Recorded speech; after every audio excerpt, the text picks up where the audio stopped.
Online থেকে লন্ডনে বসে ভয় দেখায় বলে মন্তব্য করেছেন নাসিরুদ্দিন পাটোয়ারি এবং তিনি বলছেন যে আমরা বাস্তবেই কাউকে ভয় পাই না, অনলাইনে ভয় দেখায়। মঙ্গলবার রাজধানীর শহীদ আবু সাঈদ ইন্টারন্যাশনাল কনভেনশন সেন্টারে জাতীয় প্রতিনিধি সম্মেলনে তিনি এই কথা বলেন। নাসিরুদ্দিন পাটোয়ারি বলেন, আমাদেরকে ভয় দেখানোর চেষ্টা করা হয়।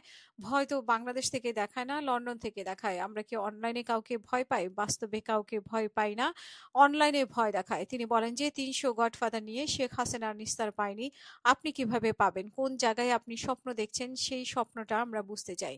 বিএনপি দুর্নীতিমুক্ত দেশ গড়বে, এটাই ইতিহাসের সবচেয়ে বড় জোগাড়ি মন্তব্য বলে মন্তব্য করে নাসিরুদ্দিন পাটোয়ারি বলেন, কয়েকদিন আগে তারা বলল যে তারা নাকি বাংলাদেশের দুর্নীতিমুক্ত করবে এবার। বাংলাদেশের ইতিহাসের সবচেয়ে বড় জোগাড়ি কথা হয়েছে এটি। এই ধরনের জোগাড়ি কথাবার্তা জনগণের সঙ্গে বলবেন না। এইটি একটি এক চোর চুরি করে বলে আমি চুরি বন্ধ করব। শেখ হাসিনা এক চোর চুরি করেছিল। এই চোরের সম্পদ রাষ্ট্রীয় কোষাগারে জমা না দিয়ে দিনে দুপুরে ডাকাতদের মতো হায়নার উল্লাস করেছে।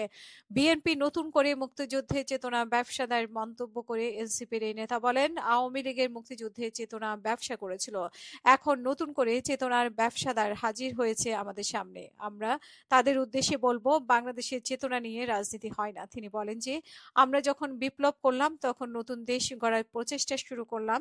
তাদের ব্যর্থতার যে দীর্ঘ ইতিহাস সেটা আবার কন্টিনিউ করার জন্য উঠে পড়ে লেগেছে। তারা নতুন করে কার্ড খেলছে, যে আসল নতুন করে কার্ড নিয়ে আসলো মুক্তিযুদ্ধের কার্ড। তাদের মুখে জীবনে শুনিনি যে মুক্তিযুদ্ধের যে একটি সাম্য, মানবিক মর্যাদা এবং ন্যায় বিচারের রাষ্ট্র, এই তিনটি শব্দ আমরা জীবনেও তাদের মুখে উচ্চারিত হতে দেখিনি। বিএনপি জামাতের সমালোচনা করে নাসিরুদ্দিন পাটোয়ারি বলেন যে আপনারা ২০০১ থেকে ৬ সাল পর্যন্ত জামাতে ইসলাম সহ প্রত্যেকটি সেক্টরে বাংলাদেশে দুর্নীতি করেছেন এবং এখন নতুন করে প্ল্যাটফর্ম বানিয়েছেন, তুমি ইসলাম নিয়ে অর্ধেক আর অর্ধেক আমি। আগে এক প্লেটে বসে ভাত খেত, এখন প্লেট ভাগ হয়েছে কিন্তু পাতিলের তরকারি এক। সরকারি জামাতে ইসলাম ও দুর্নীতির জন্য সমান দোষে দোষী মানুষ, এগুলো এখন ভুলে যায়নি। তিনি বলেন যে ২০০১ থেকে ২০০৬ সালের ব্যর্থতার জন্য যেমন বিএনপি দায়ী, ১৫ বছর শেখ হাসিনার দীর্ঘ শাসন টিকে থাকার পেছনেও বিএনপির ব্যর্থতাই অধিকাংশে দায়ী। আগামীতে বিএনপির ১০০ সিটের নিচে পাবে বলে মন্তব্য করেন নাসিরুদ্দিন পাটোয়ারি। আমরা বলছি যে এই নির্বাচনে আমাদের শক্ত লড়াই হবে। আগেও বলেছিলাম যে ১০০ সিটের নিচে আসবে বিএনপি। উল্লাস করেছিল তাদের পরিস্থিতি তারা নিজেরাই এখন টের পাচ্ছে।